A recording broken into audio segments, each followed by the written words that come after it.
Hey guys, today we're doing a quick 2025 showdown. Base 44 versus Lovable. Base 44 is flexible and powerful. It lets you build AI powered apps like chatbots, simple tools, and integrations with APIs. Great for developers or creators who want full control and customization. If you know what you're doing, Base 44 gives you freedom to build exactly what you need.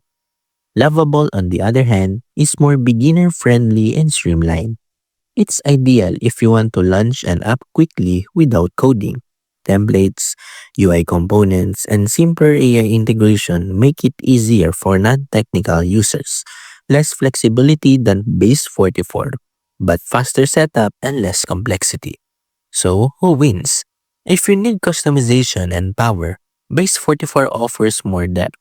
If you want speed and simplicity, Lovable gets to live faster with fewer headaches. That's the 2025 update on Base 44 versus Lovable.